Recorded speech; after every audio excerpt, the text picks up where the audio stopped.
Assalamualaikum warahmatullahi wabarakatuh. Kami dari kelompok 2 yang beranggotakan Trisha Tahira dan Muhammad Yodi Fairianda akan mempresentasikan mengenai investasi dari Wegan Kimal Kiyoso chapter 12.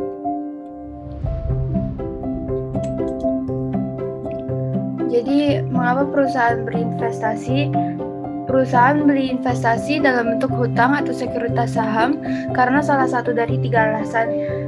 Jadi sekuritas saham ini tuh merupakan surat utang yang dapat dicairkan menjadi uang atau kas dengan cepat. Nah, 3 alasannya yaitu yang pertama, perusahaan memiliki kelebihan kas. Biasanya tipikal investmentnya yaitu risiko rendah, likuiditas tinggi, sekuritas jangka pendek seperti sekuritas yang diterbitkan pemerintah. Kemudian yang kedua, untuk menghasilkan pendapatan dari laba investasi.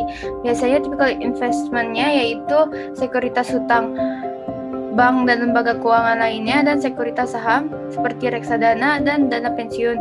Dan yang terakhir yaitu untuk alasan strategis. Jadi biasanya typical investmentnya yaitu saham perusahaan dalam industri terkait atau dalam industri tidak terkait yang ingin dimasuki oleh perusahaan. Berikut contoh dari temporary investment and the operating cycle-nya. Kemudian akuntansi untuk investasi hutang. Akuntansi untuk investasi hutang ini ada 3. Yang pertama, pencatatan akuisisi obligasi, yaitu biaya mencakup seluruh pengeluaran yang diperlukan untuk memperoleh investasi ini, seperti harga yang dibayarkan ditambah biaya perantara atau brokerage fee atau komisi jika ada. Kemudian pencatatan bunga obligasi, penghitung dan pencatatan pendapatan bunga berdasarkan pada nilai bunga buku obligasi dikalikan suku bunga dikalikan periode obligasi yang sudah berjalan. Dan yang terakhir ada pencatatan penjualan obligasi. Jadi kreditkan akun investasi untuk biaya obligasi dan catat sebagai keuntungan atau kerugian selisih antara hasil bersih dari penjualan, harga jual dikurangi biaya perantara dan biaya obligasi. Berikut ilustrasi. Jadi Co Corporation mengakuisisi 50 Doan Incorporation 8% selama 10 tahun. 1.000 euro obligasi pada tanggal 1 Januari 2014 seharga 54.000 euro termasuk biaya perantara sebesar 1.000 euro. Jadi entry untuk pencatatan investasi ini adalah debt investment di debit sebesar 54.000 dan cash di kredit sebesar 54.000. Nah, kemudian kasus yang kedua dengan kasus yang sama yaitu obligasi tersebut membayar bunga setengah tahunan pada tanggal 1 Juli dan 1 Januari. Jadi jurnal untuk penerimaan bunga pada tanggal 1 Julinya yaitu cash di debit 2.000, itu hasilnya dari 50.000 euro dikali 8% dikali 1/2. Kemudian di kreditnya interest revenue sebesar 2.000. Kemudian ada ilustrasi lain yaitu jika tahun fiskal Co Corporation berakhir pada 31 Desember, persiapkan jurnal untuk memperoleh bunganya sejak 1 Juli. Jadi date Desember 31, kemudian di debitnya interest receivable 2.000, kemudian di kreditnya interest revenue sebesar 2.000. Jadi Co melaporkan penerimaan bunga pada 1 Januari sebagai berikut. Jadi cashnya 2.000, interest revenue-nya 2.000. Kemudian ada ilustrasi lain yaitu asumsikan bahwa perusahaan Co menerima pendapatan bersih sebesar 58.000 euro atas penjualan obligasi Doan Incorporation pada tanggal 1 Januari 2015. Setelah menerima bunga yang jatuh tempo, siapkan jurnal untuk mencatat penjualan obligasi. Jadi jurnalnya yaitu pada tanggal 1 Januari cash di debit 58.000, kemudian kredit debt investment 54.000, kemudian gain on sale of debt investment di kredit sebesar 4.000. Kepentingan kepemilikan investor dalam saham biasa atau investi. Jadi kepemilikan kurang dari 20% biasanya kan menggunakan metode biaya. Ini tidak ada pengaruh signifikan terhadap investi. Kemudian kepemilikan antara 20% sampai 50%, ini terdapat pengaruh signifikan terhadap investasi, di mana investasi ini dinilai menggunakan equity method atau metode ekuitas. Kemudian lebih dari 50% biasanya ada kontrol, di mana investasi ini dinilai di buku induk menggunakan metode biaya atau metode ekuitas. Investasi dieliminasi dalam konsolidasi. Jadi akuntansi investasi saham ini bergantung pada sejauh mana pengaruh investor atau atas operasi dan urusan keuangan dari perusahaan penerbit investasi. Jadi kepemilikan kurang dari 20% ini perusahaan menggunakan metode biaya. Berdasarkan metode biaya, perusahaan mencatat investasi pada biaya perolehan dan mengakui pendapatan hanya ketika dividen tunai diterima atau saat saham dijual. Biaya termasuk semua pengeluaran yang diperlukan untuk memperoleh investasi ini, seperti harga yang dibayarkan ditambah biaya broker atau perantara atau komisi. Berikut merupakan ilustrasi dari pencatatan akuisisi investasi saham kepemilikan kurang dari 20%. Jadi pada tanggal 1 Juli 2014, Lee Corporation mengakuisisi 1000 saham 10% kepemilikan Bell Corporation. Lee membayar $405 per saham, dan entry untuk pembelian ini adalah pada tanggal 1 Juli share investment di debit 405.000, kemudian cash di kredit 405.000. Nah, pencatatan penjualan saham yang kepemilikan kurang dari 20% ini ilustrasinya sebagai berikut. Asumsikan bahwa Lee Corporation menerima pendapatan bersih sebesar 395.000 Hong Kong dollar dari penjualan saham Bell pada tanggal 10 Februari 2015 karena harga saham tersebut sebesar 405.000 Hong Kong dollar. Lee mengalami kerugian sebesar 10.000 Hong Kong dollar. Entry untuk mencatat penjualan tersebut adalah, jadi pada tanggal 10 Februari cash di debit sebesar 395.000, loss on sale of investment di debit sebesar 10.000, dan share investment di kredit sebesar 405.000. Kepemilikan antara 20% dan 50%. Jadi metode ekuitas yaitu catat investasi pada biaya dan kemudian sesuaikan akun investasi setiap periode untuk pertama untuk bagian investor dari laba bersih asosiasi dan dividen yang diterima investor. Jika bagian investor atas kerugian investasi melebihi nilai buku investasi, investor biasanya harus menghentikan penerapan metode ekuitas. Berikut ilustrasi kepemilikan antara 20% dan 50%. Miller Corporation mengakuisisi 30% saham biasa Beck Company seharga 120.000 euro. Pada tanggal 1 Januari 2014, untuk tahun 2014, Beck melaporkan laba bersih sebesar 100.000 dan membayar dividen sebesar 40.000. Siapkan entry untuk transaksi ini.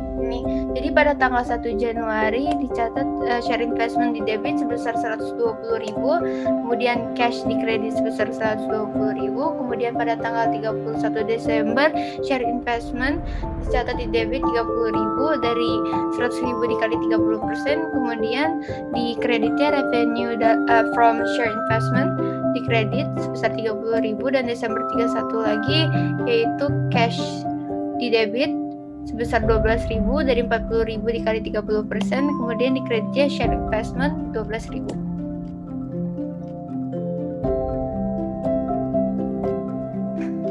Berikutnya ada kepemilikan antara 20% dan 50%. Ilustrasi lanjutan. Setelah Miller memposting transaksi untuk tahun tersebut, akun investasi dan pendapatnya akan ditampilkan sebagai berikut. Pada tanggal 1 Januari di debit 120.000, pada tanggal 31 Desember di debit ada 30.000, pada tanggal 31 Desember lagi BAL 138.000, dan pada tanggal 31 Desember lagi ada di kredit 12.000. Terus ada revenue from share investment di kredit ada Desember 30. 31 Desember 30.000.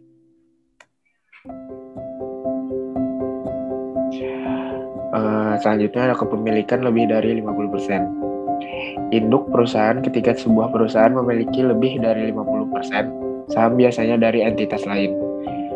Ada anak perusahaan, afiliasi, entitas yang sahamnya dimiliki oleh perusahaan induk. Selanjutnya ada induk umumnya menyusun laporan keuangan konsolidasian. Ilustrasi contoh konsolidasi perusahaan dan mereka anak perusahaan ada di tabel berikut. Menilai dan melaporkan investasi. Kategori sekuritas, efek investasi utang diklasifikasikan menjadi 2 kategori. Yang pertama, sekuritas perdagangan. Yang kedua, sekuritas held for collection. Sebenarnya ada investasi saham diklasifikasikan menjadi 2 kategori. Yang pertama, sekuritas perdagangan atau trading. Yang kedua, sekuritas non-trading. Panduan ini berlaku untuk semua sekuritas hutang dan investasi saham yang kepemilikannya kurang dari 20%.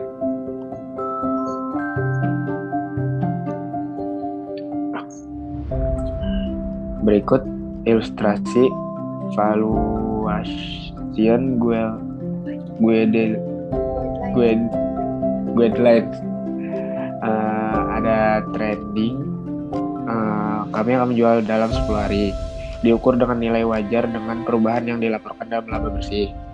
Yang kedua ada non-trending. Contohnya kami akan menahan sahamnya sebentar untuk melihat bagaimana kinerjanya. Pada nilai wajar dengan perubahan yang dilaporkan di bagian ekuitas. Yang ketiga, held for collection. Contohnya kami berniat untuk menahannya sampai jatuh tempo atau pada biaya perolehannya diamortisasi. Selanjutnya, sekuritas perdagangan. Yang pertama, perusahaan memiliki sekuritas perdagangan dengan tujuan untuk menjualnya dalam waktu singkat, umumnya kurang dari sebulan. Yang kedua, perdagangan berarti sering membeli dan menjual. Yang ketiga, perusahaan melaporkan perdagangan sekuritas pada nilai wajar dan melaporkan perubahan dari biaya perolehan sebagai bagian dari laba bersih. Yang keempat, diklasifikasikan sebagai aset lancar.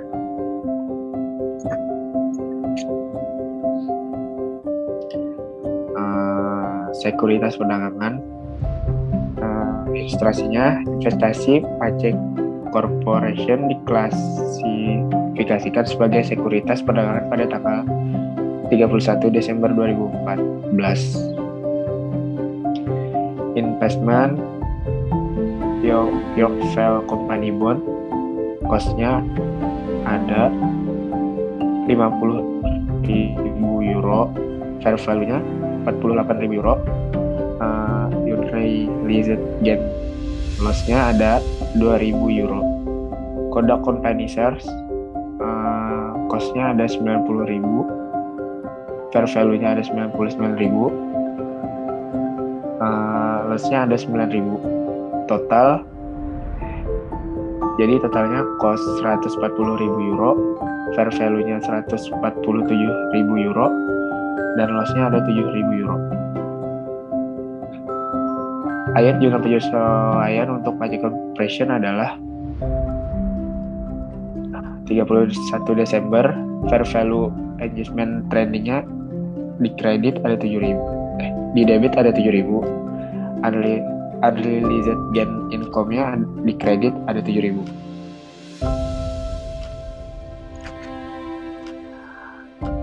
Sekuritas non-trending. Yang pertama, sekuritas ini dapat diklasifikasikan sebagai aset lancar atau sebagai aset tidak lancar, tergantung pada maksud manajemen. Yang kedua, prosedur untuk menentukan nilai wajar dan keuntungan atau kerugian yang belum direalisasikan untuk sekuritas ini sama dengan prosedur sekuritas perdagangan. Yang ketiga, perusahaan melaporkan sekuritas pada nilai wajar dan melaporkan perubahan dari biaya perolehan sebagai komponen ekuitas.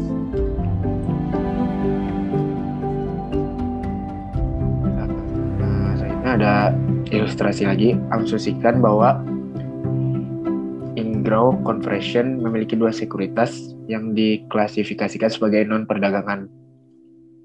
Dan investmentnya Capesum Corporation share-nya COS-nya ada 93.537 euro, fair value-nya ada 103.600 euro, dan loss-nya ada 10.063 euro. Hersey Company shares cost-nya ada 200.000 euro, fair value-nya 180.400 euro, dan loss-nya ada 19.600 euro. Jadi totalnya cost-nya ada 293.537 euro, fair value-nya ada 284.000 euro, dan loss-nya ada 9.537 euro. Ayat jurnal penyesuaian untuk Engcrow Corporation adalah 31 Desember, unrealized gain or loss atau equity-nya di debit ada 9.537, fair value adjustment atau non-tradingnya di kredit ada 9.537 juga. Selanjutnya penyajian laporan posisi keuangan. Investasi jangka pendek, juga disebut sekuritas yang dapat dipasarkan, adalah sekuritas yang dimiliki oleh sebuah perusahaan. Yang pertama, mudah dipasarkan, dan yang kedua dimaksudkan untuk diubah menjadi kas dalam tahun depan atau siklus operasi mana saja yang lebih lama. Investasi yang tidak memenuhi kedua kriteria tersebut diklasifikasikan sebagai investasi jangka panjang. Berikut ilustrasinya di tabel sebelah kanan. View rate-nya nggak ada. Penyajian laporan lagi, penyajian keuntungan atau kerugian yang direalisasikan dan belum direalisasikan. Berikut ilustrasinya.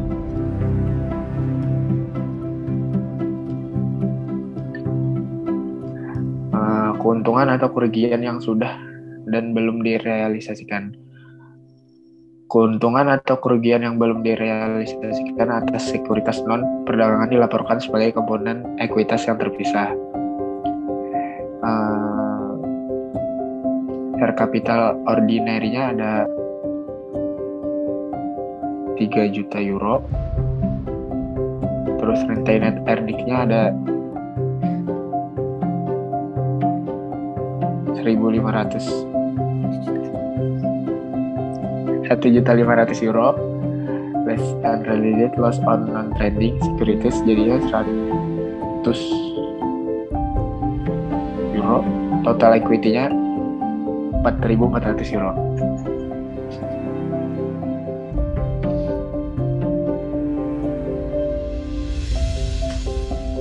Berikut laporan keuangan yang diklasifikasikan. Jadi ada aset, di aset ada akun intangible asset, di mana di intangible asset terdapat goodwill. Kemudian ada akun property plant and equipment. Di property plant dan equipment ini ada land, buildings yang dikurang dengan akumulasi depreciation yang building. Kemudian equipment dikurang dari accumulated depreciation equipment. Jadi diperlihatkan total property plant and equipment-nya. Habis itu ada akun investment, di mana dicatat ada yang investments in share of less than 20% on companies at fair value, dan juga ada investment in shares of 20 sampai 50% on company at equity. Menyiapkan laporan keuangan konsolidasi.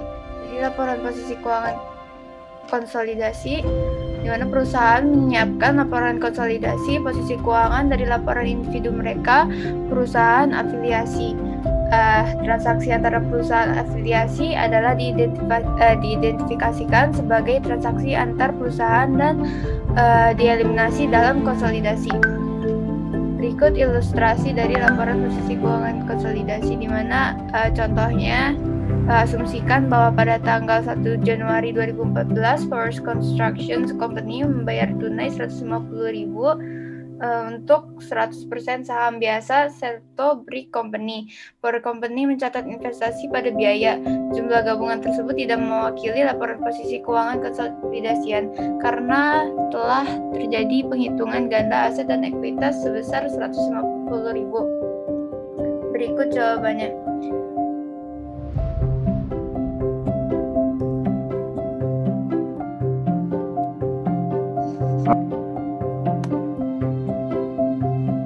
Penggunaan lembar kerja biasa sama dengan nilai buku. Berikut ilustrasinya.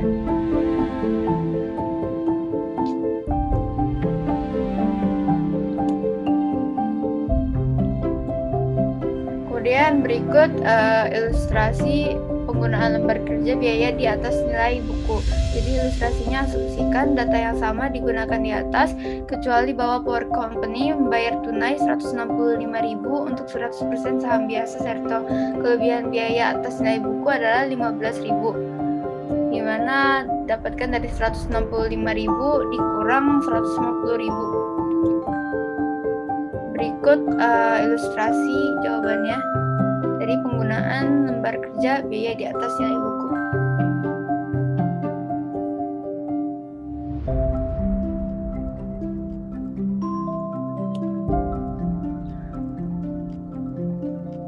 Kemudian ada ilustrasi lagi di mana lembar kerja sebelumnya menunjukkan kelebihan biaya melebihi nilai buku sebesar 15.000, di mana dalam laporan posisi keuangan konsolidasian, Powers terlebih dahulu mengalokasikan jumlah ini ke aset tertentu, seperti persediaan dan peralatan pabrik.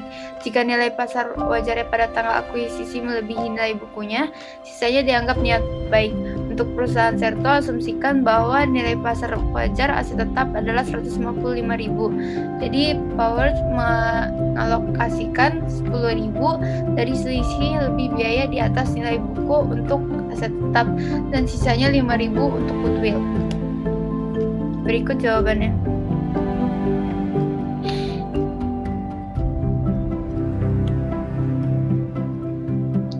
Laporan laba rugi konsolidasi.